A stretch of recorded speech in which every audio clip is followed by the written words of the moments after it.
Thank you for tuning in to Divine Nobodies podcast. I should have spoken to the host or the intro person prior to the podcast, let her know that Jen's not actually going to be making it here with us today. Unfortunately, she is out sick. She thought it was strep throat, but she just informed me within the last couple hours that it is actually COVID. Can you believe that? And today is actually January 15th. It is the start of Mercury retrograde. Of all times for it to happen, it would make sense for it to happen that time, right? So Mercury, it's like pretty much Mercury retrograde, giving her the middle finger. And her birthday is on the 24th. Hopefully she'll be over it by that time. But let's all send some positive vibes out to Jen. Happy healing. Jen, I have my Enjoy the Journey cup here in my hand. I'm going to pour a little bit on the floor on my Persian rug. Just in your, hold on, almost got it on my cat, sorry. In your honor, Jen. Much love to you. Poor thing, she sent me a message earlier today, and she's just saying like, wow, she didn't, let me just preface this. She didn't just say she got COVID. She got strep throat and COVID at the same time. Can you believe that? But in true warrior fashion, I know Jen's going to be fine. She's going to battle through it. I'll keep you guys updated. Hoping she'll be on the podcast next week.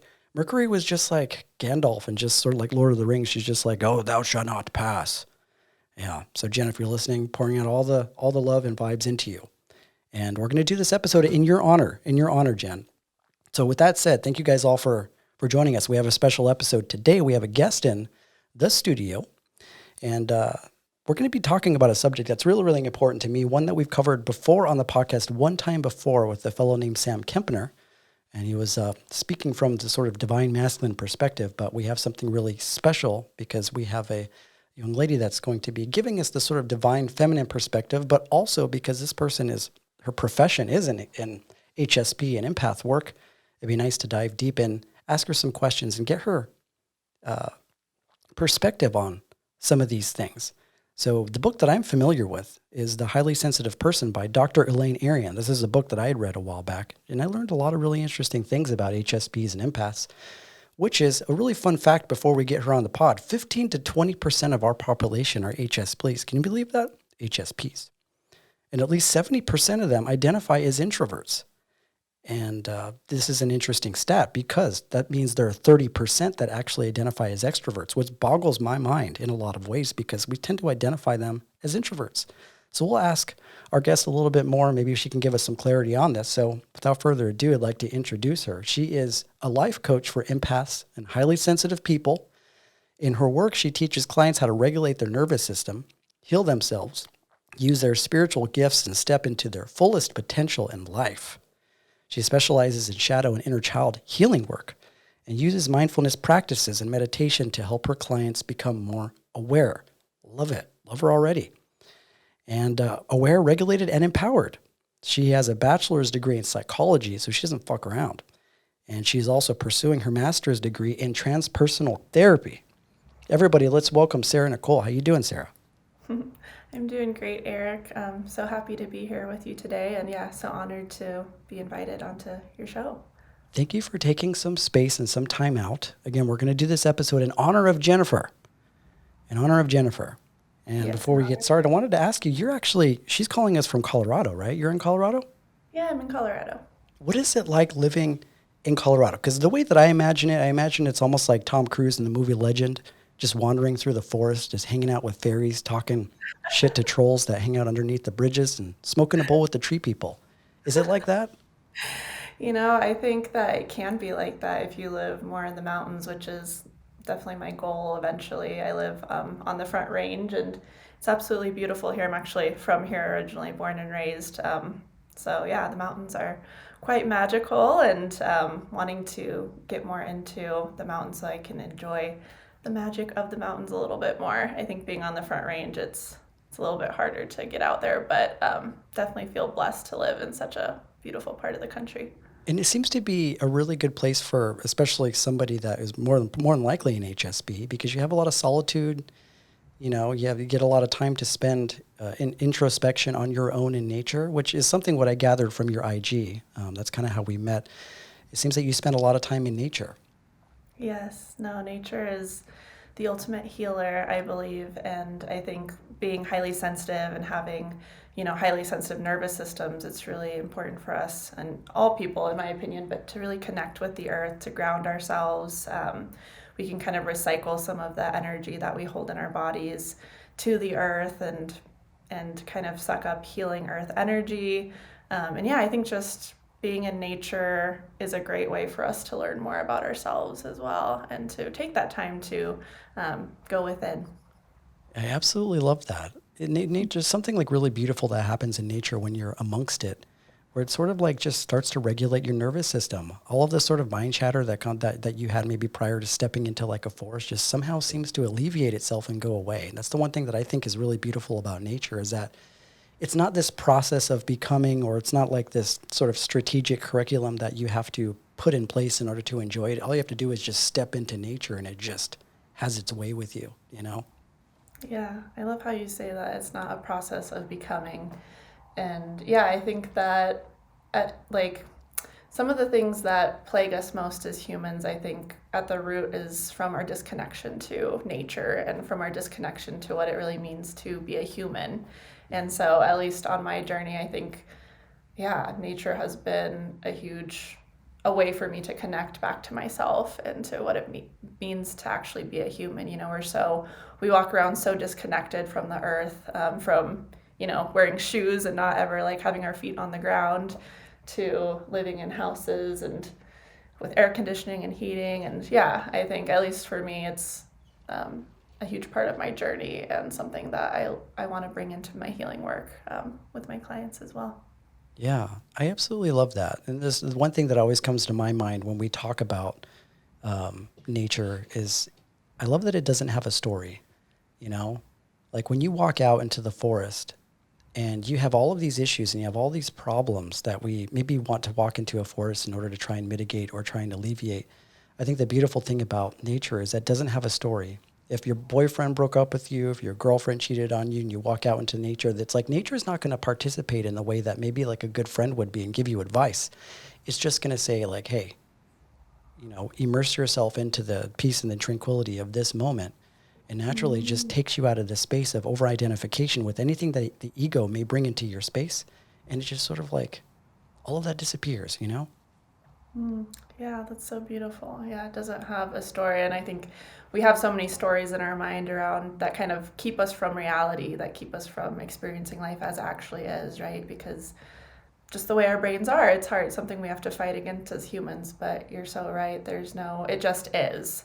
Yeah. Nature isn't like, there's not judgment, and there's not, I think that's where I also see like light and dark, death and birth. Like when you walk in a forest, you see how a fallen tree is like becoming compost for the trees that are coming to life, or for the other trees, or for what other plants are around it. And it kind of, I don't know, it gives life another perspective, like what is death really, and who are we really? And yeah, I think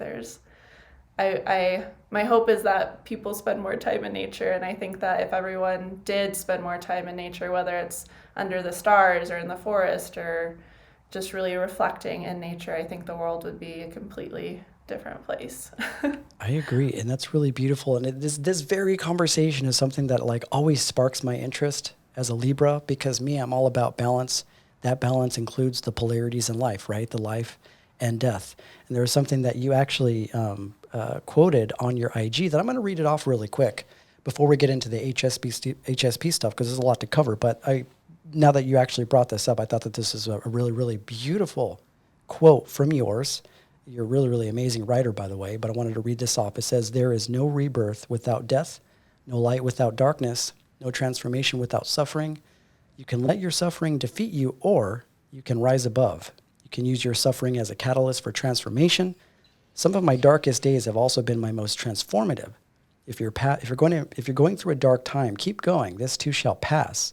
And you can use this time to be reborn, be transformed, and to step into the life that you truly want," which kind of speaks to what you're saying. And I think this is a really beautiful observation, because in our culture, at least in our Western society, death is sort of like something people don't talk about or even consider.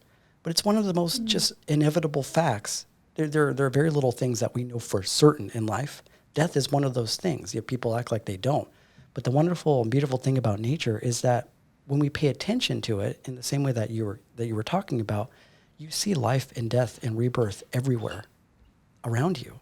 You know, you have the seasons, you have the plants that die and grow. You know what I mean? Even the cells inside of our body at a molecular level are dying and being reborn every single day. It's interesting how nature can do that, and also that how people maybe sometimes miss that, you know?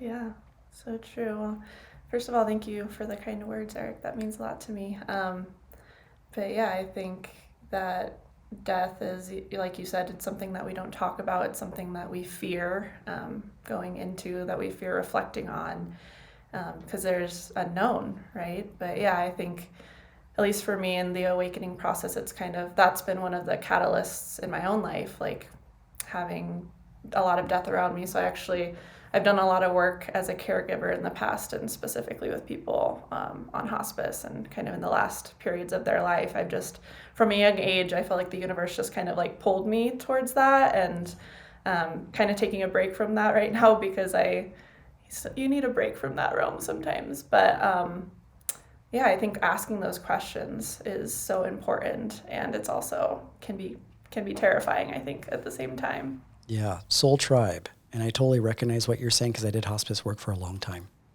Mm-hmm. Yeah, That's I worked for awesome. this And company called what? Seasons Hospice and Palliative Care in Glendale. And this all happened as a result of a near-death experience that I had when I was younger, in my early 20s.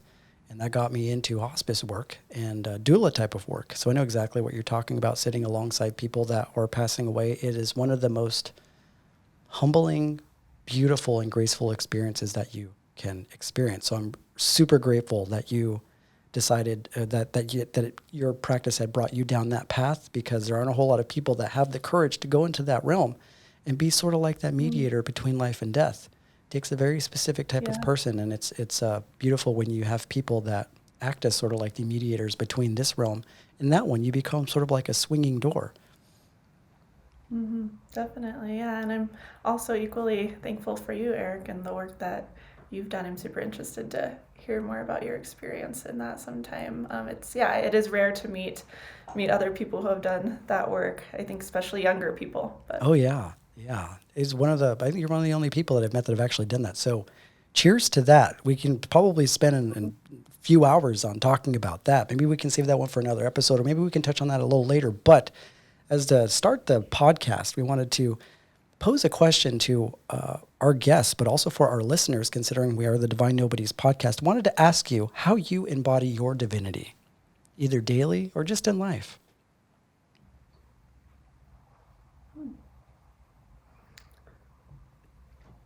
how I embody my divinity. I love that question. I think that a big part of it for me is connecting with my higher self, and through meditation, through visualization, connecting to the me that is like behind the ego, Ooh, the actual me, right? And I yeah. think that doing meditation and sitting and practicing has been one of the biggest ways that I've been able to peel back the layers of the ego and the layers of the persona, and kind of get to, wow, there's like a divine spark here. And then being able to kind of see that in everything. I do think nature is a big part of that, being able to, once we see the divine in ourselves, we're able to see it all around us, and connect with it in so many different ways. But That's really, really beautiful. That's one of my main practices as well. Something that I like to make. I always have in within reach. You know, this idea of the I am that exists prior to whatever name that we've been given. We can also call that the mm-hmm. ego, the conditioning, which is a really, really strong thing in our culture to over-identify with the sort of fluctuations of ego, but to really, really ground yourself into a space of I am, which is just that knowingness, not knowing, but like a knowingness, something that comes before all of the things in which we've been taught. And I think that's a really beautiful practice to really embody. So that's beautiful. Yeah, thank you for sharing that. Okay, Thank you. Yeah, you're so welcome. we had a list of different things we wanted to consult with you because you're a therapist. This is something that you do on a regular, everyday basis. We see your posts; they're really, really beautiful. Still, a lot of questions are surrounding this, which is, you know, HSP, highly sensitive people, as well as empaths. Can you give us Mm-hmm. in our audience just an idea of what is an HSP, what is an empath, what is the difference between the two, and whether or not they're actually connected? Yeah, absolutely. That's a great basis for our conversation. So I would define like being highly sensitive or HSP. It has more to do with like the nervous system is the way that I look at it. Basically, having that highly sensitive nervous system. A way to look at that is like our threshold for like for senses and for being able to have awareness around like something we hear or taste or smell or feel, whether it's like a feeling like an emotion or actual like physical feeling. The threshold is lower for us. So I think in general highly sensitive is more like your nervous system is just able to detect what is sometimes a little bit less detectable for other people. Having that again sensitivity, right? Like we can pick up on things. So to me, that's really what being highly sensitive is more about. And then the empath side, I think that being an empath, you are highly sensitive, but it takes it to another step where it has more to do with like energetics and like emotionality. So sensitive to be able to pick up beyond just the physical senses, but into like feeling someone's energy or vibes or the vibes of animals or plants or the earth. So I think with empaths, there's definitely like an intuitive level there where it has to do again, yeah, with how do we pick up which is not physical. And again, that's just kind of my way of viewing it or my understanding of it. But Yeah, that's a really, really good distinction to make. It seems like one is more physiological. I think I heard it being referred to as sensory process sensitivity, which is more of like a genetic mm, trait, right? Like what you're saying is like biological. It's like somehow the universe equipped you with like these HD headphones and this sort of like human suit that allows you to just be like super, super sensitive to everything around you. And you're saying that empaths, it's in more of like an energetic sort of intuitive sensitivity, right? yeah, definitely. I'm curious, Eric, you referred to yourself as an HSP, and would you also identify as an empath? I would identify as an empath, definitely. Energetically, for Cool. sure. And I definitely have some HSP qualities, but this is something that has been a part of my practice for a long time. You know, Mm, one wouldn't think, or at least if I were to go 5, 10 years back into the past, would have never ever thought of having a podcast where I would be talking about these sort of spiritual themes. So this is something that sort of slowly unraveled over time. And just like you mhm, know, you have practices of how to deal with a really intense world, feeling mhm. comfortable being around other people's energies, specifically energy that you're not, maybe don't know very well, you're not as familiar with, and like unknown type of settings, having anxiety or nervousness when it comes to public speaking or connecting with other people, and also just being really hypersensitive to sounds. Right, I'm actually a sound healer by trade right now. Aside of the podcast, this is something that I've been doing for years as a sound healer. Mhm. And the reason why I was inspired to do that is because a part of the near death experience that I had a while back, a lot of that experience had to do with sound and hearing Oh, things and wow. hearing beautiful music. So a lot of my objective became about using sound as a way to bring people into this natural state of peace that I felt in that experience during my near death Mhm. experience. But Mm, a lot of what mediated or sort of like became more of like my phoenix arising out of the ashes moment was that near death experience. When I came back from that experience, I was still hypersensitive, probably even more so than before. But there was this mm, understanding of the sort of collective energy of the universe and this feeling of safety and love. And a lot of those things that I used to be, used to get me stressed out or used to have anxiety about just sort of subsided. So mm. yeah, one thing that I'm still very much very sensitive to is sound. I can hear sound literally everywhere. I can pick up certain inaudible decibel frequencies in the air, and there are some that Wow. still annoy the shit out of me sometimes, but I move through it.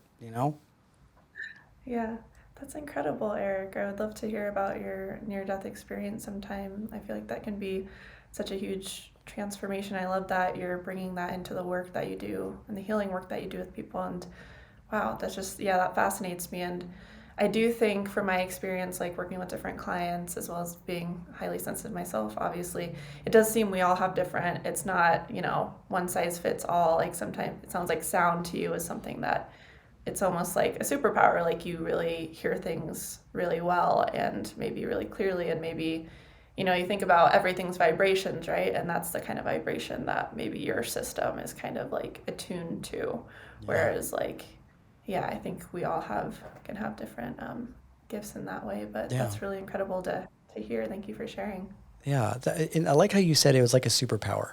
Because there's a difference between how I looked at HSP or empaths prior to that experience and as I progressed through my life, is that in the beginning, it's almost like you're like a child in this world trying to understand what all these crazy feelings are, right? And there's so much intense energy. You're just sort of like this ball of exploding light.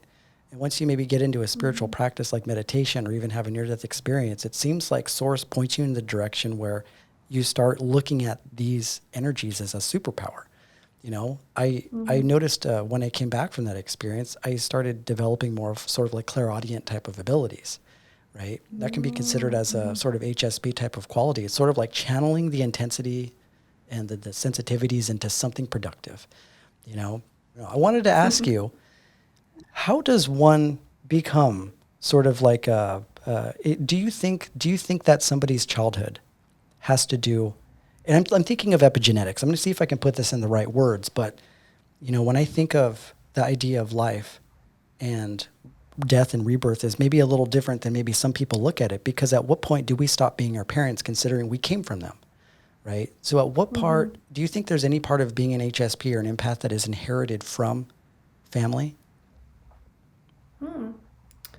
That's a great question. I would, I haven't looked into much of the research around like that, if there's like a genetic tie, but I definitely wouldn't be surprised. And I think just based on like life experience and what I've observed, it seems like there definitely is a tie to, at least for me, I think both of my parents are highly sensitive. So, and it makes sense if with the highly sensitive thing, right, we're talking about that more like physiologically and the nervous system. So it would make sense if that was an inheritable trait, to have a highly sensitive nervous system, right?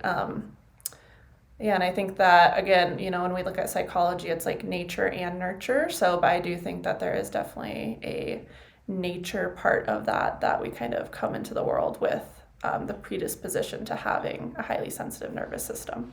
Oh yeah, I love that. There was a guest that we had a while back named Alexander Ohm. He was talking about divine masculinity, but he was talking about this idea of past lives affecting the current life that we're in. So he's saying a lot of like the Mm-hmm. maybe anxiety or maybe HSP or even empathic type of tendencies that we have can sometimes or also be linked to traumas that we've experienced in past lives. One of our guests talked about like, a woman that maybe is predisposed to being HSP or empath was possibly somebody that faced persecution as a witch from a past life, or maybe a man that was like in the war, like maybe he was in like the World War I or something, and he died, in a really really tragic sort of way. And so we somehow inherit that trauma through our family lineage. And so sometimes when Mm-hmm. somebody just suddenly has this unknown anxiety that they feel, it could potentially be linked to past lives.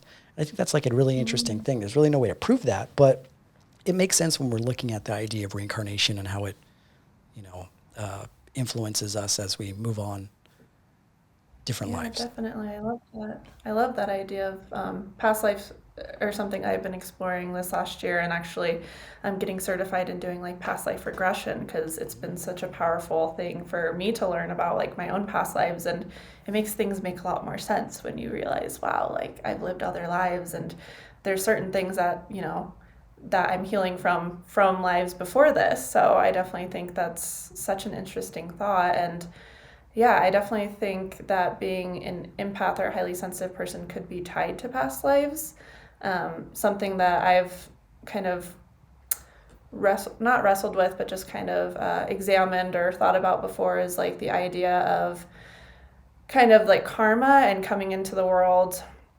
Like, I think for speaking to empaths specifically, I think a lot of us come into the world with like past karma that we've kind of integrated. So, like, for example, it seems that a lot of us come to the world like already having this like idea that other people are really important and that we treat other people the same that we treat ourselves, sometimes more like better than we even treat ourselves, which can be a trauma thing too.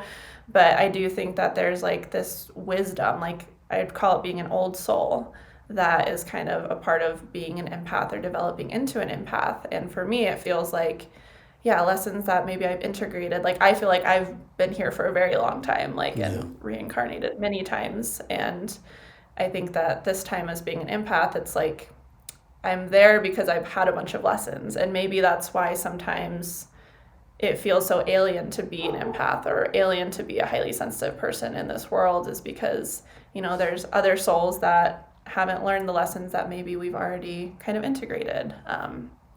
So, yeah, I don't know if that sounds like egocentric, but it is No, something that at least rings true for me. no, it makes sense. And I was talking about at the beginning of the podcast, like there's this difference between this sort of intrinsic knowing and a sort of egoic knowing, like an intellectual understanding of things, like what the ego has.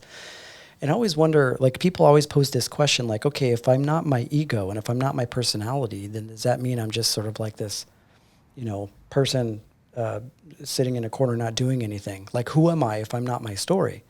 And I always refer to like this deeper knowing. Well, what is that deeper knowing? And I think that deeper knowing is exactly what you're talking about. Somehow we're born into the world just loving in the way that we do. It's something that we can identify as something that hasn't been taught. There are just certain qualities that people have that didn't come from somebody else's experience or somebody else's curriculum, and you can't explain that. And maybe like Zen Buddhism will tell you that you don't need to explain it. You just have to be that, right? There's just this natural feeling of beingness and intuition that happens when you're not using your ego. So I guess the rough short of my story is that like if we are not operating from our ego, there's still very much a very powerful aspect of ourselves that is still working. And I think it's the part of ourselves that you're talking about, because I totally identify with what you're saying. But bringing it back into maybe this more 3D outside of the past lives, one thing that you did mention in your bio is your experience from your childhood and how you grew up, which I imagine is kind of what inspired you to go down this path. So can you talk a little bit about how your past and how your childhood influenced the work that you're in? Yeah, absolutely. So I think I did kind of come into the world feeling like an old soul, like, and being just extremely sensitive and extremely empathic, and unfortunately had a lot of trauma early on in my life, with my family and addiction and abuse of different kinds in my family. And I think that, being in a family that was so wounded, and taking on so much of that into my system as an empathic kid and not having any education or any idea of why do I feel everything, so deeply. I remember just even from like being 4 years old, I feel like I was depressed at like 4 years old because I just felt everything so deeply and I couldn't even intellectualize it at that point, of my life. But I felt it and I was so sad and everything felt wrong. And I didn't know, like from a young age, I just remember feeling like, why am I here? Why am I a human? Just feeling disoriented. And I know a lot of us seem to have that story, a lot of us empaths, which is really interesting to me. But then, I think in my teenage years, just being very depressed, using drugs and alcohol to numb, because not knowing why do I feel so much, how can I function in the world, and having to resort to, ways of numbing my system, ways of shutting off my empathic abilities, my intuitive abilities. And then, honestly, one of the main things that started to wake me up and started to kind of lead to some healing was an incredible experience I had where someone told me I was an empath without, that's a whole story in itself, but learning that I was an empath, and that in itself was kind of a mystical experience. But having like language around that for me, and then starting to educate myself, and that led me down the path of like studying psychology. And at that point it was still very much coming from like more of a atheistic view of the world and a very cynical view, just kind of trying to, okay, well, I'm going to educate myself, I'm going to try to learn everything I can about the mind and try to make my life better. And I think, but learning I was an empath was really a pivotal moment for me, because it gave words to something I had been experiencing my whole life and helped me understand, like, there's nothing wrong with me. Like, I just have this, I'm different. My nervous system is different. And I do have the ability to feel. And then I started going towards like not shutting that off and wanting to actually foster that and make a safe space for that in my life. And that can be really hard to do in our society. But, you know, I think just doing a lot of healing work with myself, and also having coaches, therapists, mentors in my own life that have helped me. And yeah, and then having some really incredible, like, mystical experiences that have opened my mind and my eyes to going beyond, like, being an atheist and going beyond, like, my scholarly mind into, like, knowing that I don't know anything at all, and being just really committed to this journey of being a human and waking up and wanting to be there for others that are on a similar journey. Because I know, like, the education that I got and the tools that I got and the healing I got was, you know, so life-changing, and I wish I could have gotten that sooner. And so I just want to be somebody, like, I kind of view it as, like, I want to be somebody that I wish I had, like, my whole life. Like, I want to be there for people and help them know they're not alone, and help them learn about themselves and grow and heal, because I think we're all so deserving of that, and our world will be a better place the more that we all are able to heal. Yeah, that's really, really beautiful. And I'm a really, really firm believer in the sort of like a Buddhist perspective of bodhisattvas. You know, there are people that have gone through multiple reincarnations in this life, learned everything that they had to learn. Of course, that never ends. That work never ends. This whole process of, you know, source, falling asleep and waking up is a part of the process of Earth. You know, like it to pretend that it's not awake and then awaken and then fall back asleep. This is just sort of the curriculum that's in place in order for us to really, really reach out to our divinity. But it sounds like to me is what you're pretty much embodying is what Carl Jung would consider the wounded healer archetype, which is somebody that experiences a tremendous amount of trauma in the past or even in a past life, have the sort of moral obligation to come back into the world and help heal other people with very, very similar things. That is a compassionate sort of impulse that I think is a really beautiful thing. I mean, you mentioned about being an atheist. I wouldn't consider myself an atheist. I kind of stopped considering myself anything, but it's interesting because there was a certain period of time where I became really interested in people that would consider themselves atheist. I even got into the works of like Sam Harris, you know. I just wanted to figure out, you know, what their perspective is. And the one thing, really interesting thing that I learned, or at least I started to sort of gather about atheists, is that some of them are spiritual and don't even know it, you know, and they don't even realize it because they take the same sort of position that maybe like an Advaita Vedanta Hindu spiritual teacher would. They're not going to define what God is, right? And neither will an atheist, you know, because atheists were more or less driven by facts. And there's this sort of like them wanting to wax poetic about the meaning of life without actually introducing the idea of having this sort of like Big Daddy in the sky watching over people. So I noticed like in some ways they're almost like two sides of the same coin. So when you have conversations sometimes with atheists, it's like there's a very spiritual aspect to it, but maybe the difference is they're not going to go out on a limb and say, okay, there's definitively a God, but more of like a spiritual person would say that, yes, there is because I am, but we can't define what it is. So ultimately you come to the same destination, you know? Yeah, I love that point. That's so wise. And I love Sam Harris too. And yeah, I think that you're right. It is the same thing, just different sides of the coin, or maybe even different ways of looking at the world. And yeah, I think that the word God is also so loaded for a lot of us. And I definitely have no judgment over people that are atheist or view life that way. I think for me, just there were certain experiences I started having where I was like, I really don't know anything, and I know that I don't know anything, and how can I define myself in terms of like being someone that is like absolutely like not believing in God when I'm having these experiences that I can't even explain. Yeah, it's a beautiful thing. I've had mystical experiences like that too. And one thing that I found interesting at the very beginning is that, like, you know, Sam Harris, I read his book. I have his book Waking Up, you know, which is a really beautiful book. But he mentions like this course that he launched, I think a few years back, that involved meditation. Right away, the ego, if you're somebody into New Age spirituality, you're like, okay, you have Sam Harris who's an atheist, and then you have him doing a course on meditation, but he's not sort of matching together as a sort of spiritual component to it. But this is a really interesting thing because everything is spiritual, right? Everything, literally everything that involves some sort of movement in this sort of divine realm is spiritual. So if I'm not falling into like these definitions of what things are, Sam is just as spiritual as anybody else. He's just choosing to sort of express his divinity in the way that maybe he seems more grounded in this realm.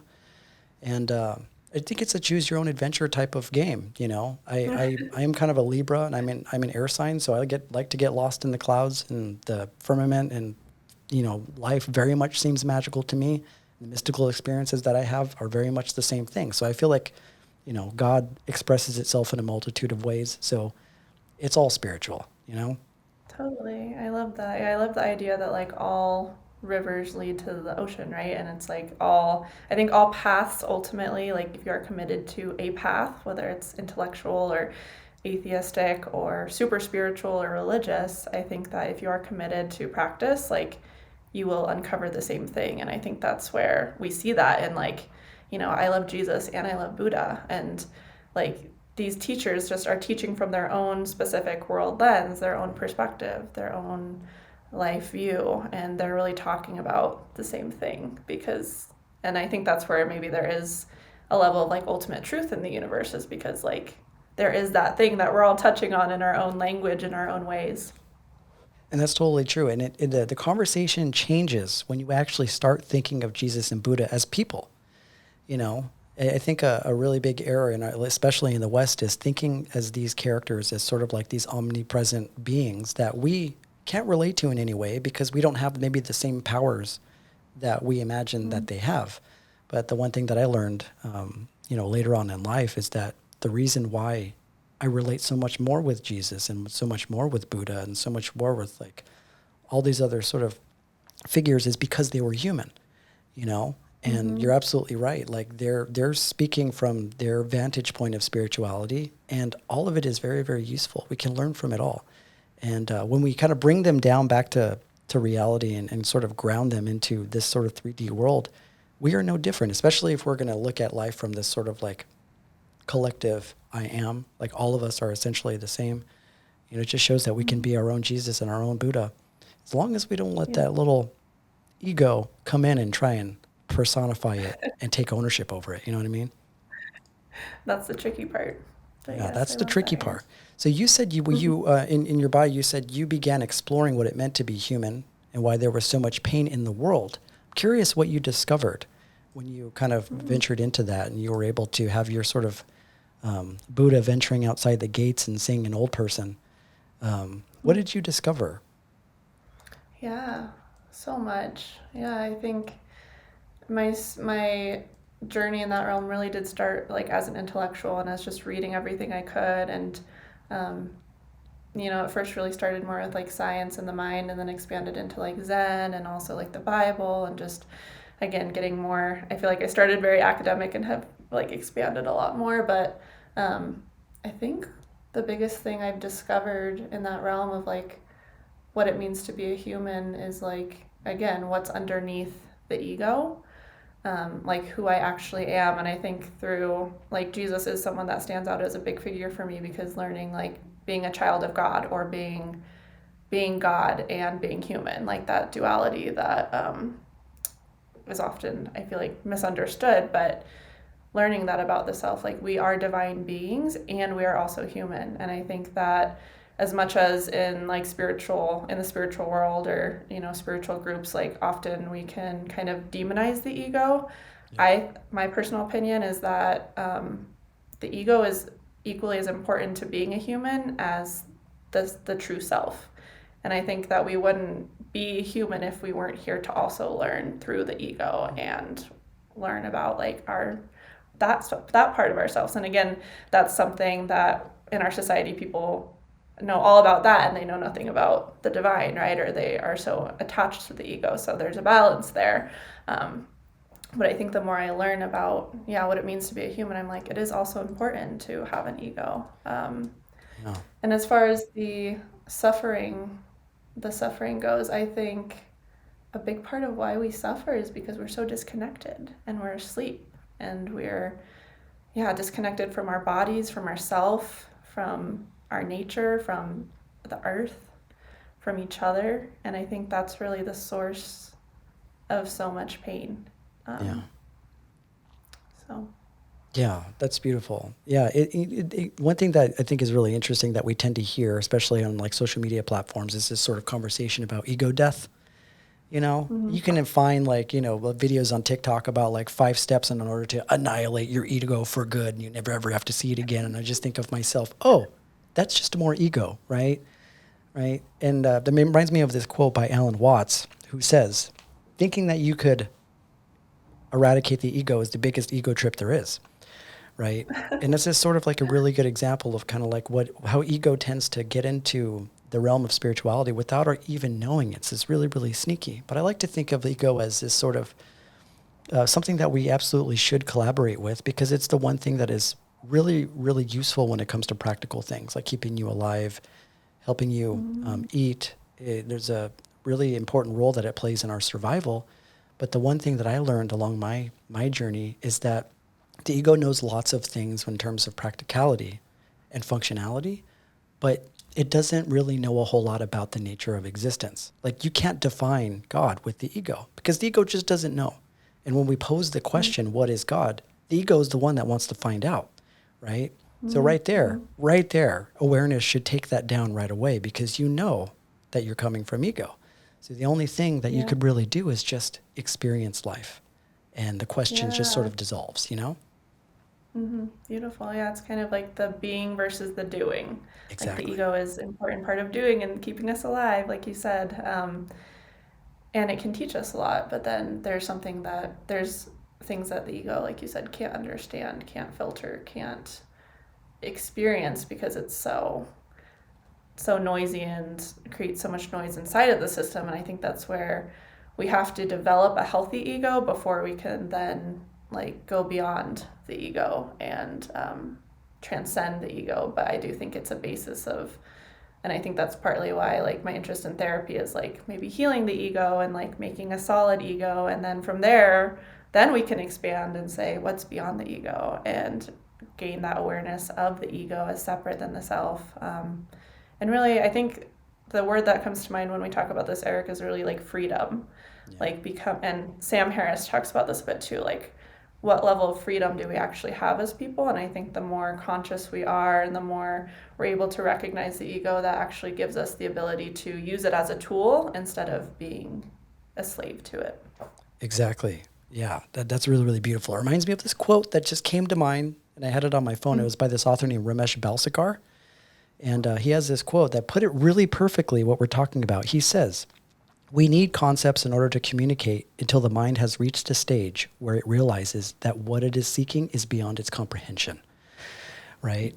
So it's Mm-hmm. basically like we have to go through this process of consistently asking ourselves and tiring ourselves out, tiring our ego out with questions until we realize that the ego doesn't have the answer, right? And Mm-hmm. so that whole process of spirituality and going down our path is necessary in order to realize that we don't need it anymore, right? And I think Mm-hmm. that's the sort of like chakra's journey from, the root all the way to the thousand-petaled lotus is like once you get to that crown, once you get to that third eye and you see your divinity, then you can let go of everything, all of your concepts, because once you enter into that realm, all those concepts seem to die away. And I think the recognition of that is knowing that no amount of question that you ask your ego is ever going to be able to provide the answer in terms of God, in terms of that sort of Mm-hmm. fundamental spark of who we are. And that's a really beautiful thing, but definitely a necessary journey that everybody needs to go on. We've all been that person. I've been that person before, like right at the very, very beginning. Say you have a mystical experience or some mind-blowing experience during like a plant medicine ceremony where all of a sudden like you feel like you've been assigned to do a really special and unique task by the universe.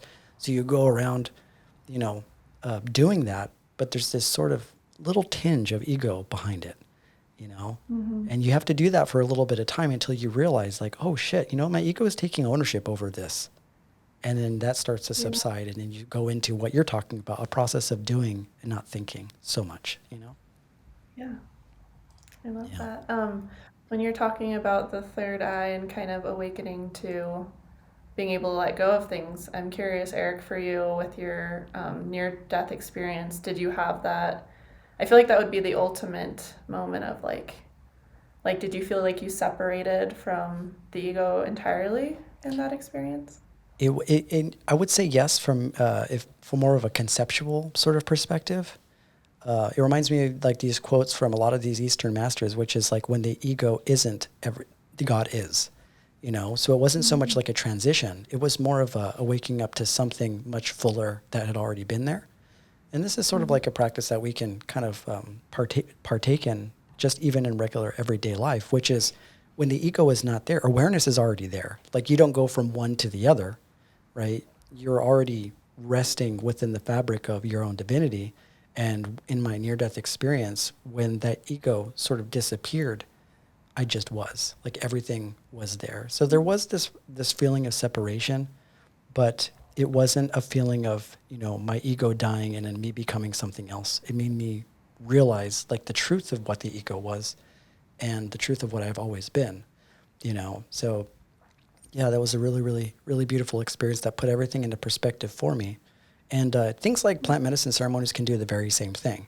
You know, they can Yeah. place you into this sort of darshan of Christ, is what Ram Dass would call it, but you can't stay there, right? So even if we had a near-death experience, even if I had a plant medicine journey where that took me to like the very peak of that divinity, you still have to come back down at some point. And so trying to work that into the curriculum of how we live our life, I think is the practice for sure, you know? Beautiful. Yeah.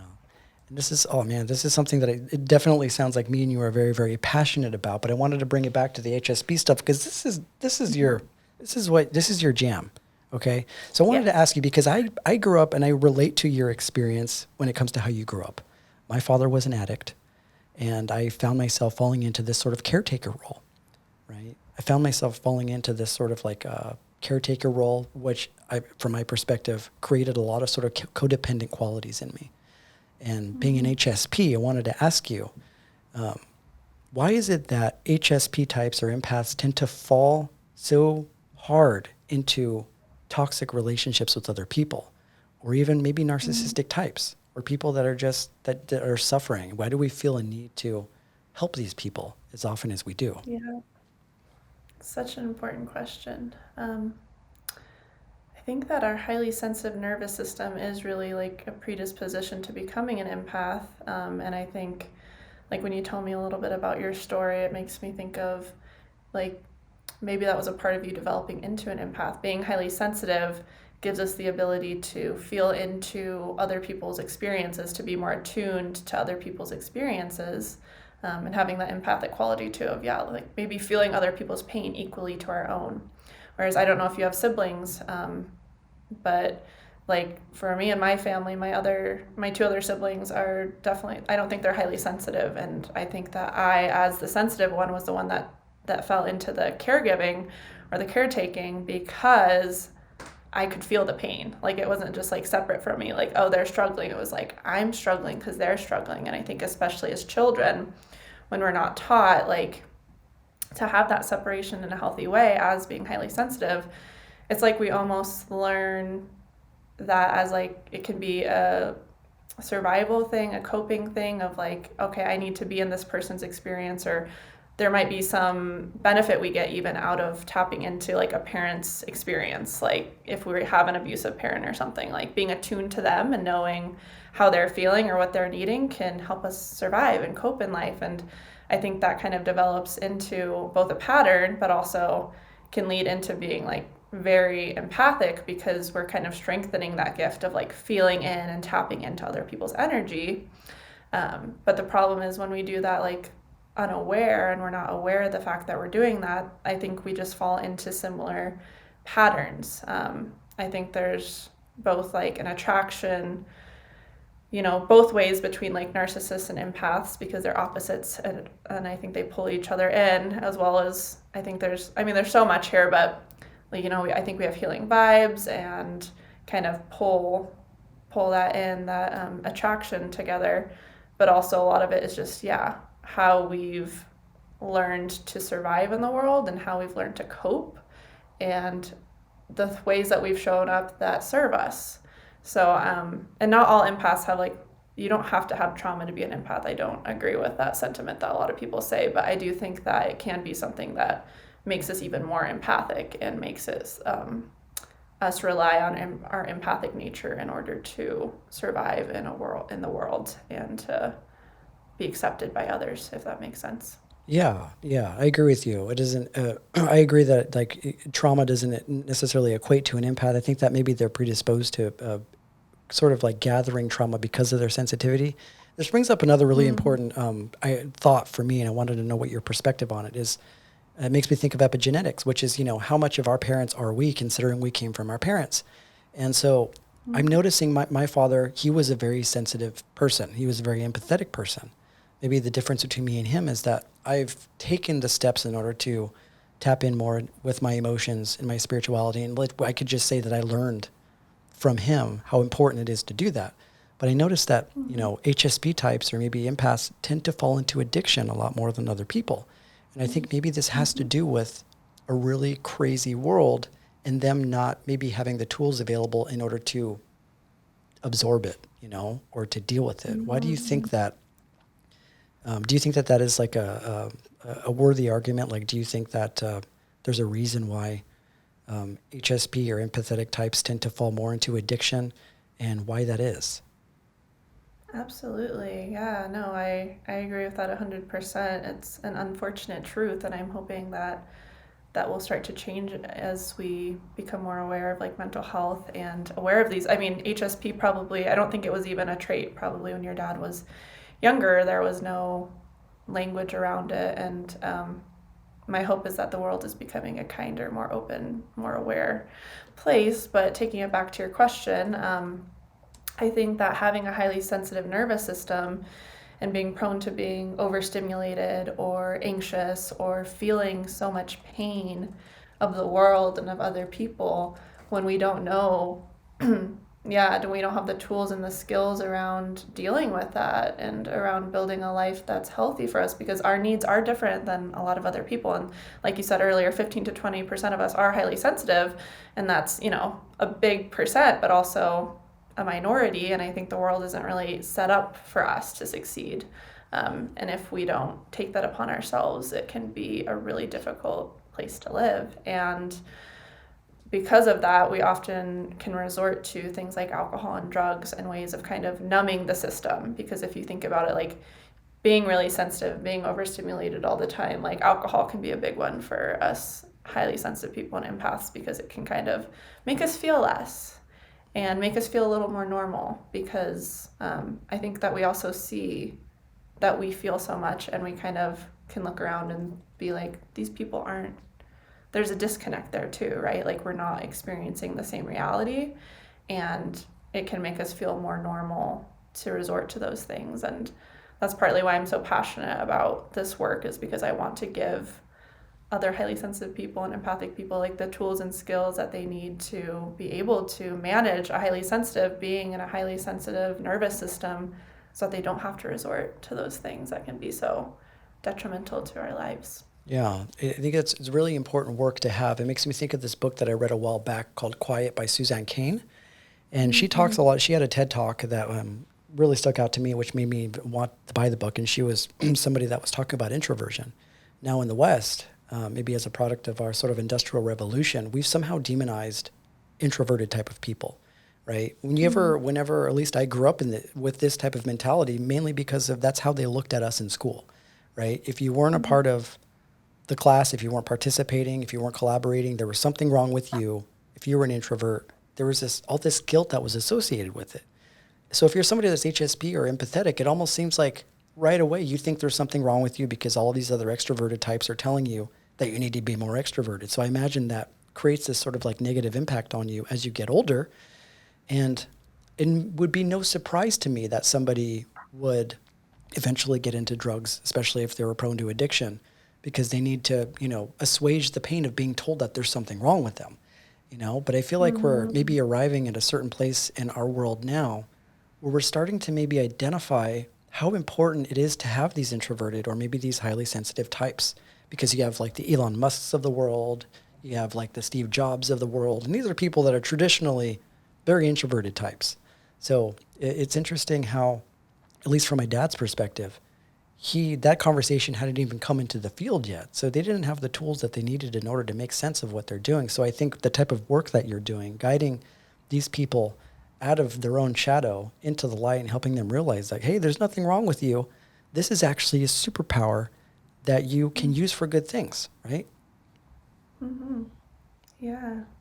Thanks, Eric. Yeah, I think that highly sensitive people are the leaders that we need. And, I mean, all people and all people authentically are the leaders that we need. But I do see a huge lack of that in our society, in our Western society. It's time for highly sensitive people and empathic people to kind of be people that step into leadership roles, because we need to hear their voices. And that's partly too, like, why I'm so passionate about this work, is because I 100% believe that we need this superpower in the world. We need this kindness, this empathy, this sensitivity, as we look around and see what we're doing to the planet and what we're doing to each other. It's kind of, there's like we're off balance, I guess, is what I have to say. And even the extroverted thing too, it makes me think of that too. Like, we're off balance in that way. There's so many ways. The masculine, like, I just feel like we need to bring the world back to balance, not, that one's better than the other. It's definitely not the case, but a lot of these have been kind of suppressed and others put on a pedestal in our society. And when we're out of balance, I think that's what a big part of the problem is in our world right now. So wanting to kind of level that up and say, we're all here with our own unique gifts, and how can we use our gifts to serve ourselves and our community and each other. I think that's a really, really beautiful way to put it. I agree with you. The way that we have been moving almost seems like overtly masculine, right? Right? Very logical, very intellectual, very ego-driven. And there's not necessarily anything wrong with it. It's like what you say, there just needs to be balance. And I think what the introvert, what the empath, what the HSP represents is sort of like this, almost like a more feminine type of energy, right? More emotional, more introspective. And I think they fall into that realm because they're naturally more introspective. They've ventured so deep into these realms that a lot of maybe more extroverted types don't. And there's nothing wrong with extroverts. And in a lot of ways, they can actually teach us what Zen teaches us, which is the process of doing, action, moving. But you also need to have that softness, like you're talking about, that feminine energy in there. That sort of like helps the intensity. Like, there needs to be some softness. There needs to be some sensitivity in there, some feminine energy, Mm-hmm. Yeah, absolutely. Yeah, and it makes me think a little bit, Eric, about what you brought up with like the percentage of us that are introverts versus extroverts. That's something that's really, I want to think about that more, but it's really interesting to hear that, what'd you say, 20% of highly sensitive people are extroverts? Yeah. Yeah, the 20%. And that makes me think of like, okay, well, maybe this isn't just because somebody is an HSP doesn't necessarily mean that somebody that say you're in like a work environment, that somebody just needs to be withdrawn in order to be able to do their work. They just process information differently, right? Mm-hmm. They just process information differently. If somebody needs to, and this is something that I actively go through in my life with my profession, just in the more 3D realms, which is I'm somebody that likes to take work and I like to go run in my own little corner, and I like to disseminate that information and work on processing it. And I like to come back when I'm ready, and I like to just, present everything that I have. Now, that's not really all that crazy if you really think about it. It's just a different way of doing things. But the narrative with our collective is that introverts just don't want to participate at all. Like, they just want to be alone in the room. They want to be left alone, and they don't want to participate in the world. And from my experience coming from this place, that's not the case. We're very much want to be a part. We very much want to collaborate and be a part of the world. We just have a different way of absorbing the information, processing it, and redisseminating it out into the world, Yeah, that processing part, that's really what sticks out to me, is like, I do think you hit the nail on the head there, Eric, because I think with extroverts, they process kind of outside of themselves. Maybe they bounce ideas off of other people or even just talking, and it's kind of like happening here. And I think with introverts, we take it in and we kind of do that, and then we're like can present it. So it's just, yeah, Yeah. a different way of processing. And yeah, I'm hopeful for the way we're moving in society where we'll be able to better honor introverts and have more introvert leaders, because I think that's very much needed. But, Yeah, I remember I took on this training program a while back, and they do like these team building type of exercises. This is more 3D stuff, but I feel like it's important to mention. Now, part of this program was they were trying to determine who out of this group of people, let's just say 20 people, who were the extroverts and who were the introverts. And so we did a series of tests in order to determine what this was. And at the end of this test, they had us all line up in this line, this sort of linear line that started one place and ended another. And we all stood on the chart where we fell on the level of extroversion and introversion. Of course, I was at the very, very end of introversion. It was like me and a few other people that I knew that I'd worked with that were introverts. And then at the very opposite end of this line were the extroverts, the managers, like the directors, the people that were like, the ones that took on these positions of authority. So the linear line was very clear. So we're all looking at each other like, yep, we knew that. Yeah, we knew that. But the one interesting thing that they mentioned in this training program is that they both need each other to exist, right? The most profound thing about this training was, if I'm looking at this with spiritual eyes, I'm seeing both of the polarities working in front of me, right? And in order for that manager to manage, in order for that person as an extrovert to exist, they need to have the introvert there to support that, and vice versa. In order for an introvert, a highly sensitive person to exist, those extroverted types need to be there as a way to sort of exemplify the contrast. So it helped me realize that we need all of these people in the world. So it's not about eradicating one and not the other. It's about, like you said, finding balance. They all need each other, right? Totally.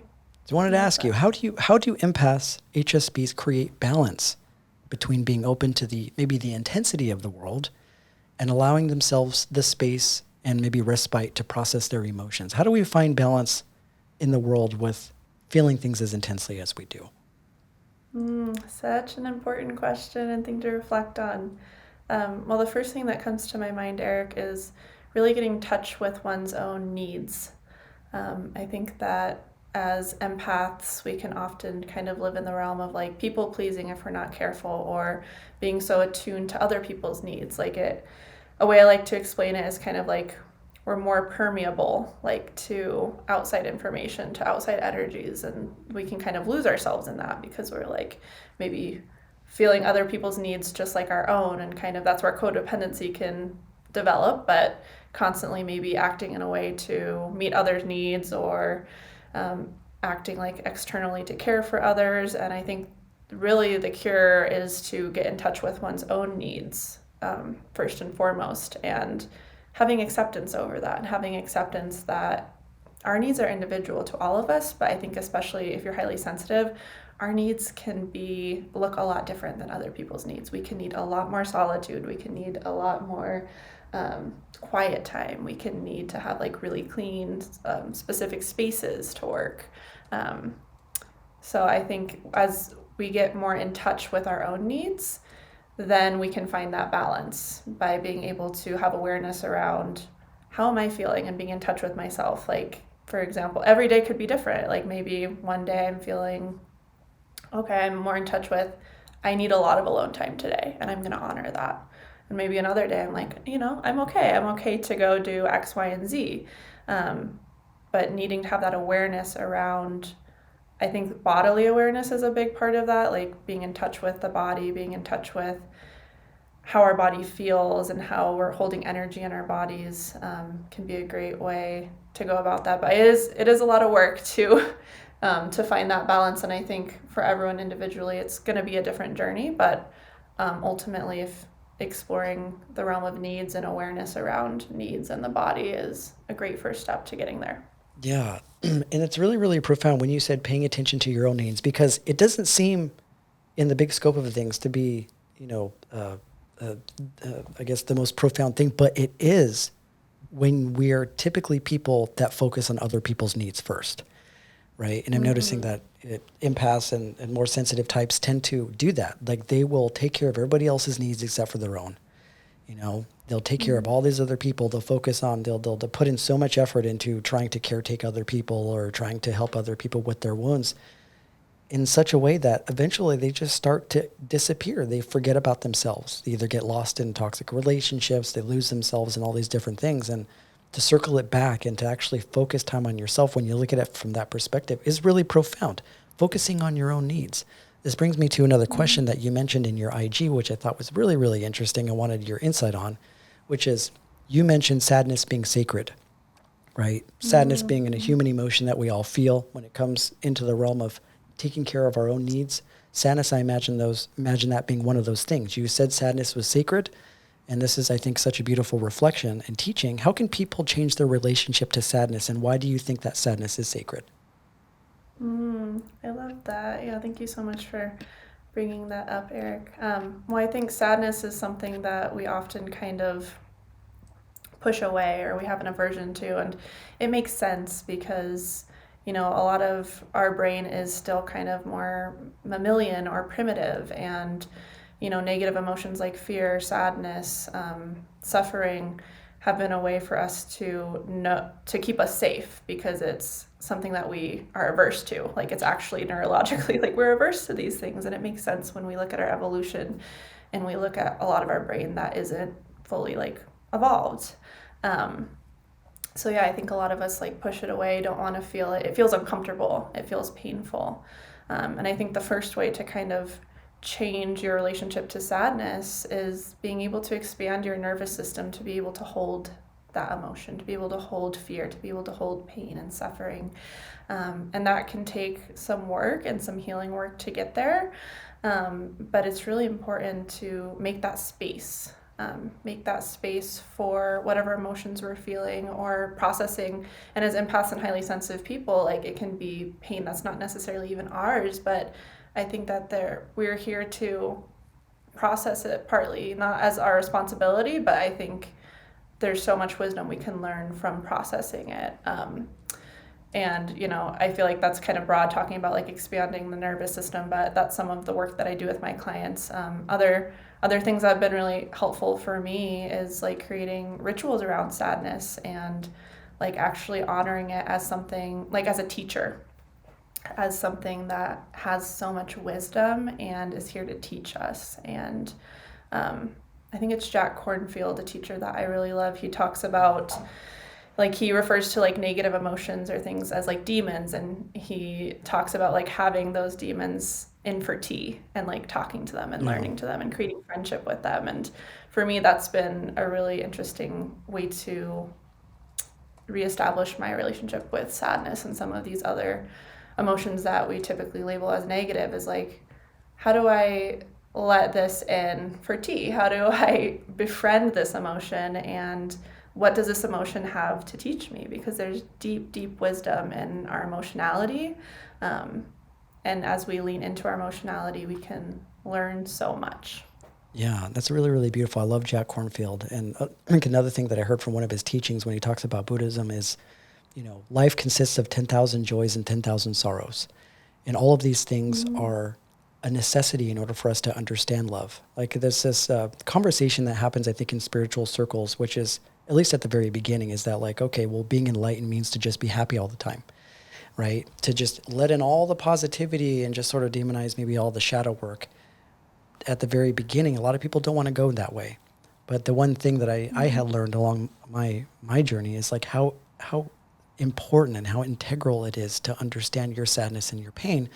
Because just like I was talking about before, the contrasts in life have to exist for both of these dynamics to exist. So the only reason we feel happiness is because at some point in our life, we've felt sadness before. And because we've felt sadness, we understand what it is that it feels like. We have the ability to understand what it means to actually love and enjoy each moment that we're in. And so I think what I'm drawing from what you're saying is that, like, it'll hurt to ease into the sadness if you're looking at your healing from the egoic perspective, but it will be freeing and liberating if you're looking at your sadness from awareness, right? Because you're feeling it just as more of an experience and understanding that in life, there are going to be happy times, there are going to be sad times, and the whole point isn't to identify or over-identify with these moments, but to use them as opportunities to push you forward, opportunities for growth, right? Absolutely. Yeah, I think there's no growth without suffering. And again, like I think these concepts keep coming up in our conversation, Eric, of just like the duality of the importance of both sides of things and being a human. And I think as we expand our nervous system to be able to hold sadness and to experience it and let it be, we also expand our ability to hold joy and have bliss and have love. The shadow and the light, the more I'm learning, it's like they're so equally important. And I know that we very much, the light is more comfortable, right? But the darkness can propel us into more light.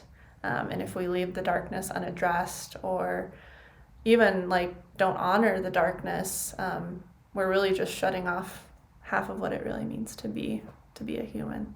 Yeah, absolutely. And we can see and study all of these polarities, even just in, I think, the maybe number one thing that creates a lot of conflict in the world, which is the people's fear of death, right? I can equate all of the violence that happens and all of the fear that people go through in life with this sort of underlying vibration and feeling of just being terrified with death that people have.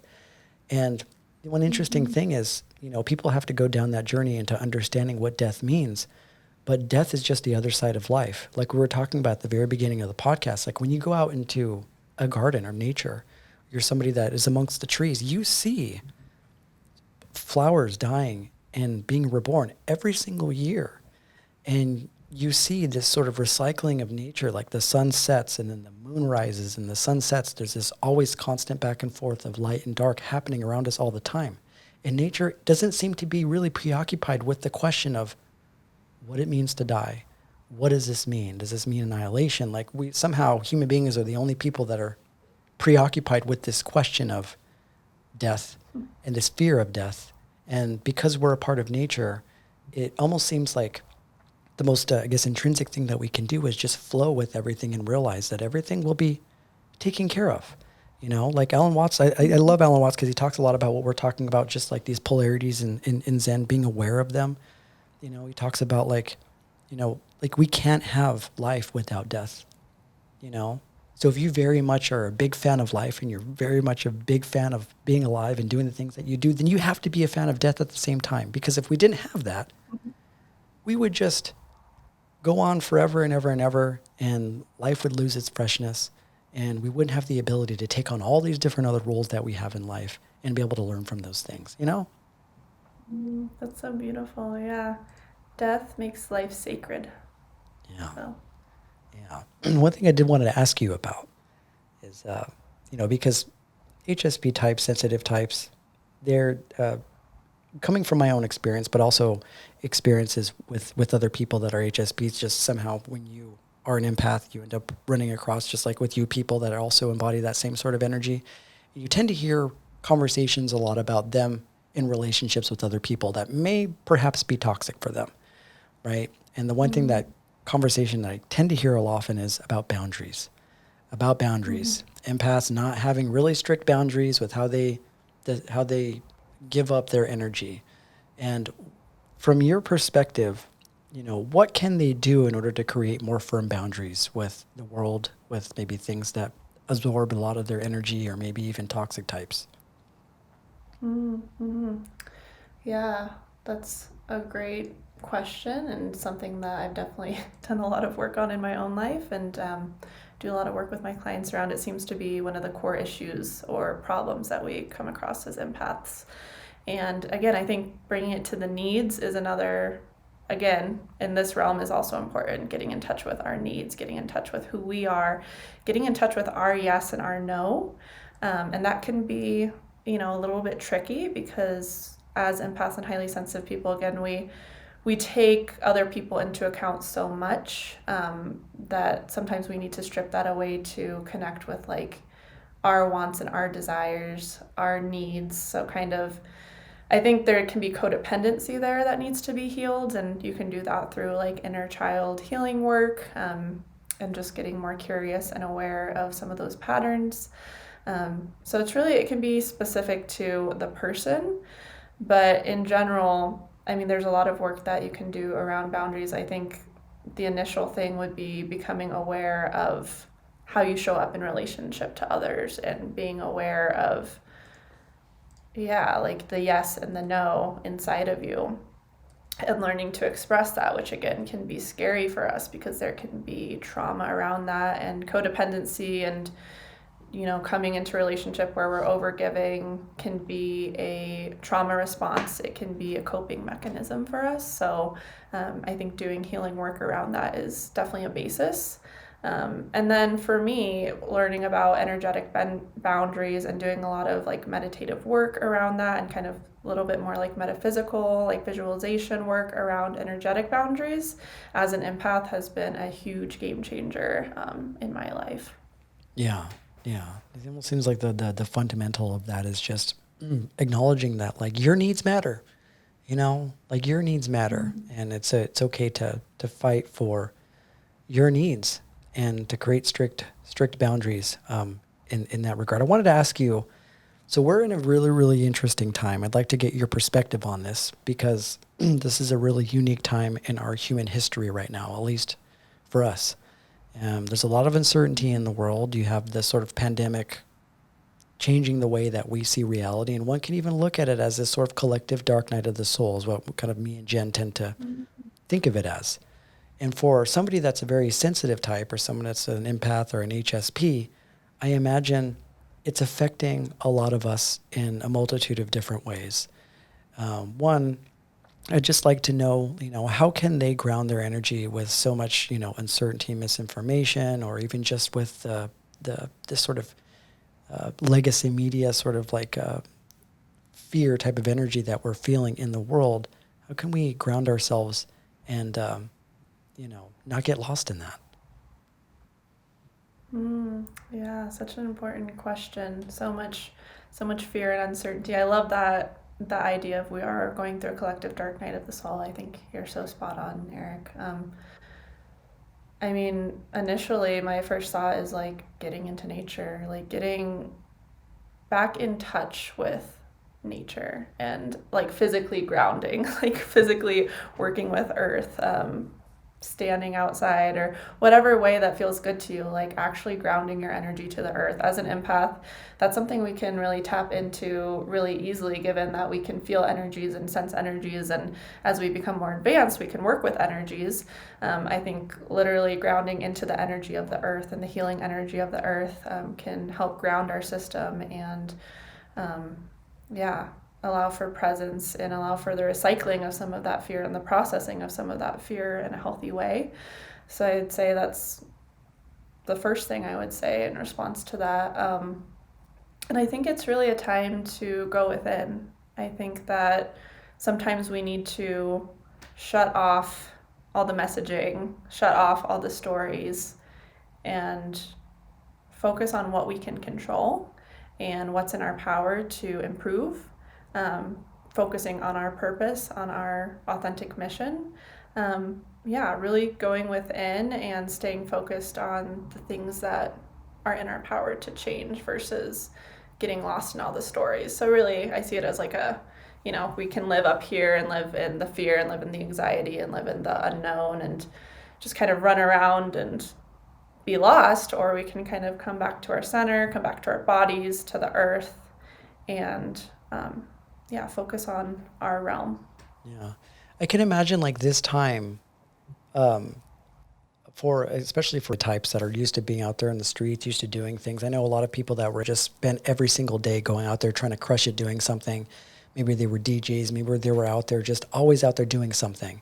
And then when the pandemic happened and they were sort of forced out of that into this role of what you're talking about, just going more within, spending more time at home, hopefully they have a better understanding of what empaths and HSPs have always been doing this entire time, which is like spending time alone with themselves. And I know people like this. I know people that have they were extroverted types, and now that they've spent the last 2 years sort of introspecting on the life that they were living, they've started to embody more of that softer side in them. They spent more time alone. Mm-hmm. They spent more time in introspection. And there are a lot of people that I know now that were like, you know what, even if everything changed, even if the pandemic ended, I don't know that I would ever go back to that life, because there is something beautiful and profound that I found in just being present with what's around me. You know, people started cultivating better relationships with friends, with family, and just with themselves. And so that's the sort of dark night of the soul, the blessing, the sort of hidden form of fierce grace that I feel like is resting within the pandemic, which is it allowed everybody the opportunity to go within and see how bright and how loud the contrast is, and knowing that they don't want to participate in the chaos, they'd rather participate in the peace. So they start going more inwards and spending more time with themselves, you know? Yeah, that's beautiful. Yeah, we have that choice to be in the chaos or to have peace, and I think that's where peace is. A lot of us think of peace as like a passive thing, but I truly believe it's very active. We have to work for that and cultivate that and choose that path. And I think that's such an optimistic view of seeing how people's lives have been transformed, and it's just a testimony to the fact that pain can be a catalyst for change, and we can allow pain and suffering and death and darkness to illuminate, to make the light brighter within, and to teach us and propel us forward. So And just and this is one really, I want to know what your perspective on this, because it introduced this new level of honesty with how people kind of navigate through life. And I started thinking about this. Well, how is it that tragedy and trauma and chaos create honesty in somebody? When I was doing hospice work, and I worked in actually senior citizens' homes for a long time with a lot of elderly people. And I asked myself, well, why is it that I connect so deeply with these people? And there's something that comes over somebody that understands that their death is inevitable. They've sort of accepted the fact that they are going to pass on eventually at some point. And so with that acceptance comes this feeling that they don't really need to pretend anymore, that they don't need to be anything other than what they are. And so there's this honesty with somebody that's dying that you don't typically get with somebody that has a lot to lose, that maybe has a strong ego. And I'm noticing that same sort of energy when it comes to, you know, the pandemic and COVID, when it comes to like talking to certain people. It's like a lot of what they identified as being who they were died as a result of the pandemic. And now there's this feeling of sincerity in my conversations with people where it's like, now we're on an even playing field. Now we're all the same. You know, there's nothing that separates me from you. You can have all the money in the world, but that pandemic, if that COVID's going to get your ass, it's going to get you the same way it's going to get me. So it created this sort of newfound sense of honesty between people, and this sort of like almost weird sense of unity, because it's like there isn't one person that isn't being impacted by this, you know? yeah, Do you feel that absolutely. That's energy from the people when you were, at least from my experience with hospice, a lot of the people were non-vocal, or maybe they had like dementia or something, but the ones that were vocal, or the relationships that you did create with some of the people in hospice, did you feel that type of sincerity with them? Absolutely, yeah. I think that could be partly why I've felt drawn to work with elderly people from a young age. It's like I've always felt at home in the company of those who are elderly and dying, which you've put such beautiful words to that for me, Eric, how it's almost like the ego is maybe loosening its grip or slipping away a bit, and you see underneath it this like extreme wisdom and aliveness. I don't know how else to say that. It's this their essence. It's like people are maybe a little bit more transparent as far as like they don't have all these layers. They're starting to. I think the process of death, we start to shed some of those layers. As we grow, it's like we build it, and then as we die, we shed those layers, and beneath it is more of a pure essence and more of a sincerity. And I think that's so spot on.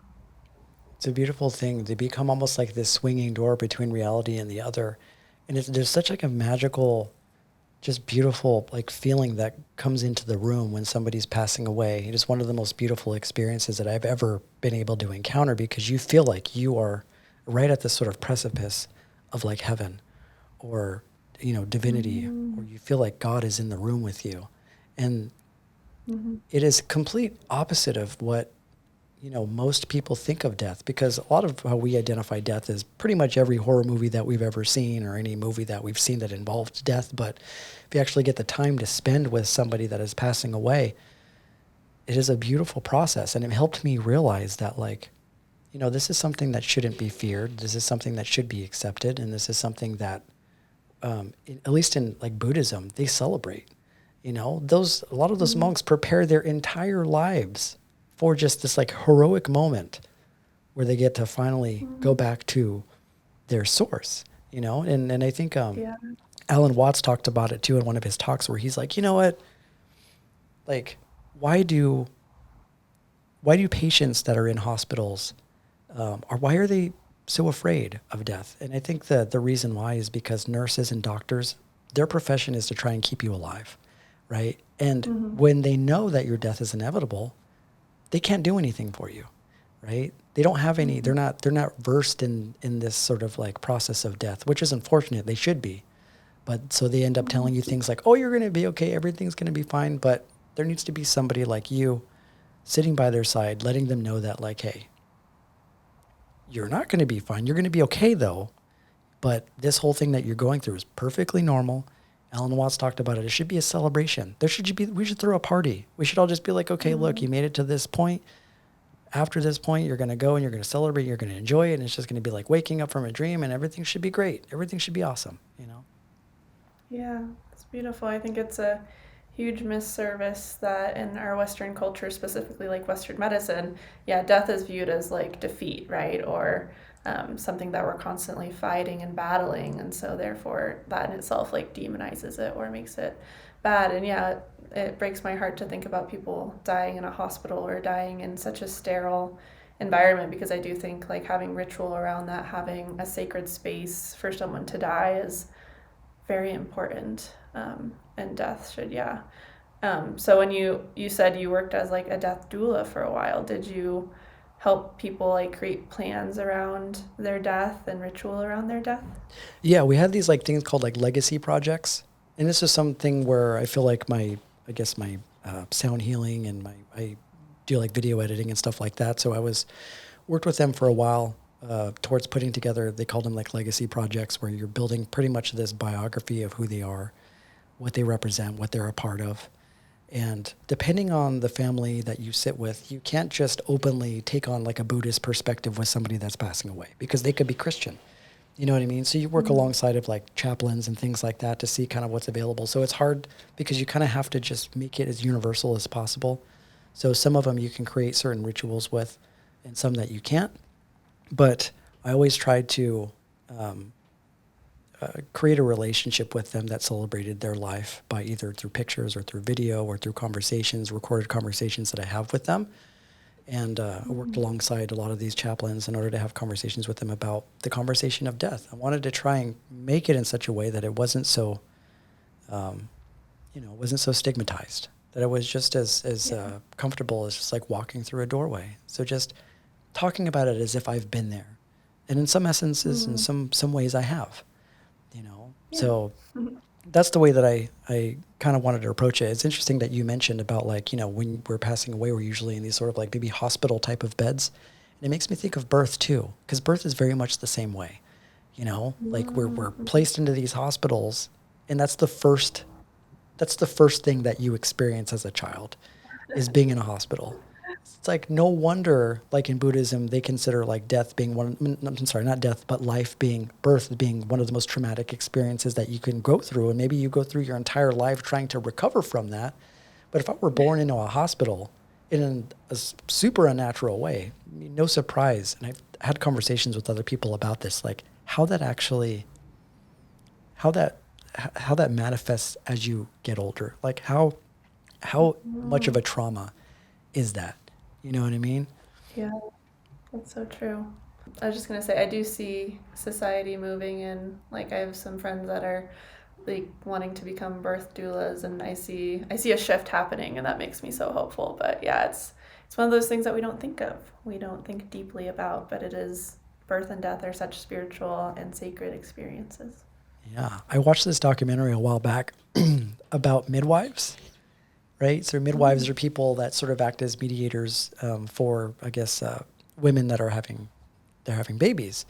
And so the documentary was about introducing dolphins as midwives, which is really interesting, far out concept. But there's I've read some articles about this. Well, if you're somebody in a New Age theology, well, dolphins come from the Pleiades, and a lot of people consider dolphins very alien-like. And there are even some schools of thought that see dolphins as coming from the Pleiades, right from the sky. Anyways, there's something about when you put a dolphin next to a child that's being born, there's some weird synchronicity that happens, some synergy that happens between the dolphin and that baby, where like the baby is just super chill and the dolphin like is super chill. And there are actually people out there that are using dolphins as midwives. That's incredible. You might have to send me the name of that or a link to that, Eric. That sounds absolutely fascinating. Yeah. And you tell somebody like your aunt and they're just like, what, you're crazy, that dolphin's going to eat my kid. And you're like, no, you don't understand. There's something that happens. Of course, not everybody's going to agree with that. There are people that don't even agree with, water births. You know what I mean? But I feel like water births are more, I feel like more of a natural process because that is mimicking the same sort of womb that they're in. And so just like you say, just rethinking the way that we look at things like that, can I think help us assuage some of the trauma that we carry with us into adulthood. These little tiny little rituals make such a big impact. Yeah, like getting back to the basis of what it means to be a human. Again, I think that's the whole, we're so disconnected from what it means to be a human, and that like in a lot of ways we are animals and we're from the earth. And I think through a lot of our conversations today, I've just seen that as, kind of like a theme of like, how do we get back to the core, back to the root of who we really are? Yeah, and it's interesting when we come to that perspective because, and I tell this, talk to this to Jen all the time. When we say like, oh, meditate, hang out in nature, it seems so simple that it's hard to believe that it works. And this is sort of like what the ego does. It's like when somebody approaches spirituality, they just want this mind-blowing fucking curriculum that's gonna completely dismantle everything in your life. But really, it's just about getting back to the basics, like getting back to like our humanness, which is something that really, really can't be taught. It just becomes more of like a remembering. It's something that comes as a result of peeling through the layers of all the crap that we've piled on top of it and realizing what's already been there, And that's why I think that you get that sort of, this sort of chuckle that you see in sort of student teacher relationships in like gurus in the East. When somebody realizes their divinity, they just start laughing because they realize how simple it really is and how they were just sort of complicating the entire process, Yeah. I wanted to talk to you about just really, really quickly here because we're approaching the end. Man, this can go on forever, for sure. But I wanted to ask you this one question because you did mention that you were a mystic in your page. And I couldn't end this without asking you some mystical type of questions, Sarah. So you mentioned that there were some deeply transformative experiences that you had that caused you to become a mystic. Can you share some of those mystical experiences with us? Sure. I guess the first one that I ever had, and that was still very much in my earlier years where I was very much like atheistic and using drugs and alcohol, and went on a camping trip and actually did LSD for the first time. And I think that was probably the first mystical experience I had of just like feeling the deep connection with the earth and with the flowers and with the water and the animals, and just feeling so like seeing beyond the eyes and the physical realm and feeling like noticing that there actually is so much more that is unknowable, and the aliveness of everything, every living thing, and the consciousness of everything. So I think that was definitely my first experience that was mystical. And then I also had a near-death experience as well, Eric, about 4 years ago, where, I think that was, again, it propelled me even deeper into the realm of the mystic, but being able to kind of, feel and see my body from the outside and feel myself leaving that. And I think that was a huge insight into being separate from my body, and led to a lot of more of that exploration around like, okay, who am I if I'm not this body? Yeah, it was completely life-changing for me. I do in a way feel that I made the conscious choice to come back to my human form. I feel like I had an option. So I think that was deeply transformative as well. Like, okay, I'm here. I decided to be here. So now what am I going to do with the rest of my time? And then I think other mystical experiences of just like sense that near-death experience, being able to kind of sense, and I don't know if I'd call them angels or energies or what they are, but being able to like have communication and witnessing things that were unexplainable. And yeah, like just having an open eye into there's more than this physical realm. Again, I think that's kind of the commonality between all those experiences, is like being able to have a glimpse into what is beyond our physical senses. And that's led me to being a mystic of just, not of knowing that I don't know anything, and of being just completely fascinated by the mystery, the great unknown, and what it means to be here, and what it means to be alive. That's really, really beautiful. It reminds me of this quote by Osho where he says, "Courage is a love affair with the unknown." You know, and it's interesting. We have this very, very narrow slice of time that we see life from that perspective, and it takes these mystical type of experiences in order to broaden that space so much. And all of a sudden, like we went from living in this sort of 3D existence to, I guess we would consider it maybe 5D, where you're able to see your past, present, and your future all at the same time. And so you feel this like feeling of comfort and love and knowing that you're always taken care of. There was this guest that we had a while back named David Ditchfield, and he wrote this book called, he wrote this book, and the book was about his near-death experience. He got pulled underneath the train, and he died. And when he came back from his near-death experience, he suddenly was able to paint really beautiful pictures. He was suddenly able to compose music, and he'd never ever composed music before. And this was somebody that was just a regular dude that was trying to find his way in life. And once he had this near-death experience, he came back a completely different person. So there's something about the mystical state and the near-death experiences that almost seems deliberate and intentional. It was like maybe we chose prior to reincarnating here that like there's going to be a certain period of time where the light flickers on for a second. God intervenes and says, okay, you have all this information, and now I'm just going to like show you a little piece and then bring you back into the world. And that just sort of lays the groundwork for, gets the gears rolling for your entire mission. And I imagine that whole thing brought your mission into perspective too, right? Totally, yeah. I think that was the beginning of really developing my mission and getting clear about it, and since then have felt very much led by something beyond the self. And I love how you say that, kind of flickering the lights. It makes me think of almost like unplugging from the matrix for a brief second and being able to see like, wow, this is like a simulation, or this is, this is not as real as it feels. Kind of gives an ability to take life a little bit less seriously, or maybe even understand our power, our place in life, and our ability to be powerful beings. Yeah. And just knowing that we're all taken care of. That book, by the way, I don't know why, it was a Mercury retrograde thing. The book's called Shine On, if you want to read it. It's a really amazing book.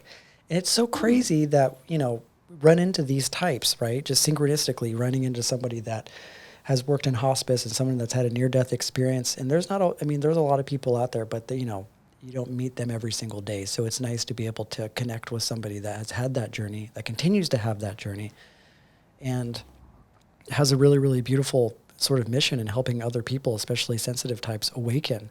We're all just in this sort of place together, and it's interesting how we all have our own sort of roles in,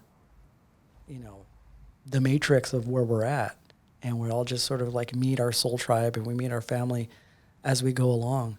And it's just like a really beautiful thing to have people like you that are doing this work and helping these sensitive types, or even just people in general, energetically or spiritually, it's really, really compelling to me that you started off with, had with like a more of like an atheist type of mentality, reading some of like Sam Harris's work, and then you went from that into what you're in right now, you know. Mm. And I wanted to ask you, like, what do you think was the sort of determining force in that? Going from your, I don't know if you would define yourself as an atheist during that time, but going from an atheist mindset to what you believe now. Yeah, thanks for asking that, and thank you so much for the kind words. Yeah, I'm thankful that the universe brought us together in this way. It feels like we are a part of a similar soul family. So happy to today, Eric. But I truly think the mystical experiences were that for me, were the doorway into believing more, because I think being a very logically minded person and a very scholarly person, and wanting to understand with the mind. And I think that's where I had such a connection with Sam Harris's like neuroscience and Yeah. everything logical, and the things that we can know and things that we can't know, and how dare we like assert ourselves into things that we can't know, right? That very scientific model. And I think that if I didn't have those mystical experiences, that I had to experience them, and it woke me up into something more. And there is kind of a mindset of mystics too, of like, I think sometimes it has to happen upon us. Like we can seek, and I think like seek and ye shall find. Like when you seek, and you truly seek, I think things will be revealed to you that you can't pull in. You don't do it. It's not an act of doing. It's more of an act of being and being open, Yeah. and that opens the door to experiencing more than we can know. If that makes sense, whether you want to call that God or the universe or interconnectedness. I think, yeah, just having that mindset, that open mindset, and then those things happening upon me, which I feel very blessed to have experienced those things, because that's really what propelled me forward in life so much. It's definitely nothing that I did myself. Yeah. That's what's really, really beautiful. And I think Sam Harris I think that I remember hearing this talk by Sam Harris where he was trying to describe what his mushroom trip was like, right? He had one, and he was trying everything that he could in order to not make it a spiritual thing. But there was this sort of tinge in there. It's almost like maybe because he's just, a lot of his profession, a lot of his life had to do with him not pretty much being a self-proclaimed atheist and arguing with Deepak Chopra, right? But I had this feeling that he is a lot more awakened than we think, but he just maybe has some reluctance with coming out, because then that would go against everything that he stands for now. Maybe one of Yeah. these days he'll change. Maybe he'll come out and be like, you know what, I am. Yeah, we'll hope and cross our fingers. Maybe Sam Harris will come out of the spiritual closet someday. Yeah, we need the Sam Harrises in the world. The Andrew Hubermans, all those people. Those are all very, very beautiful things. Yeah, so thank you so much for coming on with us. This is a conversation that can definitely keep going. We wanted to make it about the HSP impasse thing, but we need to have another episode where we talk about the mystic shit. You know what I mean? A lot of this sort of spiritual stuff is stuff that like I'm really, really passionate about, and would love to get your perspective in the future about some of these other concepts as far as, the I am presence and beingness and a lot of these sort of Zen, Buddhist, even Hindu philosophies. So it'd be nice to have you back, but I do appreciate you spending the time with me today to go into all of this.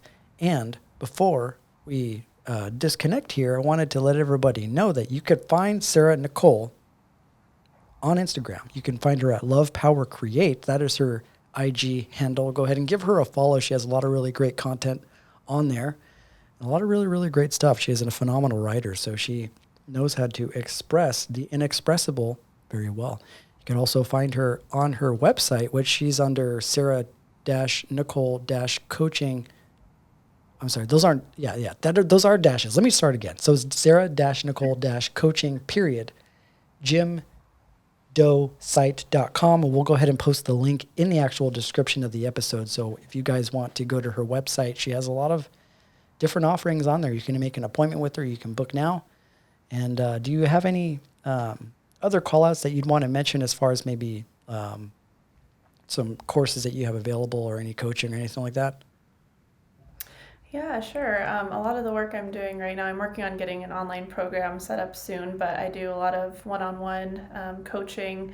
I specialize in inner child healing work and shadow work, all things empath and highly sensitive, learning how to regulate your nervous system, energetic boundaries. So I do have a couple spots open for that these next coming months. So definitely reach out to me. You can shoot me a DM on Instagram or book with me on my website if you're interested. And Eric, thank you so much for having me on today. I look forward to more future conversations with you as well. Thank you. Thank you. Deeply, deeply appreciate it. And the next time that we have you on, hopefully, Jen will be better. We're sending out good vibes to her, but you're a phenomenal person to speak with. She would have absolutely loved to meet you and get your perspective on a lot of other things, because she represents more or less sort of like the divine feminine of our podcast. Sometimes the divine masculine too, because she's got a little Aquarius energy inside of her. But next time we bring her on, maybe we can all have sort of a group discussion on, end of life stuff, death, all the tough stuff that maybe some people don't typically like to go into. But I appreciate you spending time with us today. One of these days I'm going to make it out to Colorado, and I'm hoping it's going to be beautiful. I've always wanted to go there, to Colorado. Yeah, come on over. Yeah, I'm sending Jen so much healing energy and loving vibes, and hoping to get to connect with her and hoping her speedy recovery. You hear that, Jen? You're probably listening to this episode right now, just letting you know. I know you're there. I know you're there listening right now, Jen. We're hoping for a speedy recovery. Everything goes good. Everybody else out there that's listening, stay safe out there. Stay safe. Don't get too involved in the static or the craziness. Just like what Sara said, like hold some space for yourself. Spend some time alone in nature. Allow Source to just sort of wash through your body and just freely flow through life. And of course, continue healing that inner child within, and continue doing the work. We're all in this together. We're all going to go through this together. We're going to get out of this stuff together. Anyways, appreciate your time. Thank you guys for tuning in to Divine Nobodies podcast. You can find our episodes, of course, on all the audio platforms, which is probably where you're listening to it right now. But you could also see the video episode on YouTube. If you guys are on YouTube and you want to watch the video, you can like and subscribe, do all the things. You can find that in the episode description. If you guys have any questions, you can go to our IG as well. We're on Divine Nobodies podcast on IG. It's where we're going to post some clips of Sara when all this is over and all the episode is up. And then if you have any questions, you can go to our website, divine-nobodies.com, or you can send us an email at divinenobodiespodcast@gmail.com. Thank you guys so much for tuning in. Thank you again so much, Sara, for spending time with us today. I hope you have a beautiful day. Thank you. Namaste, friends.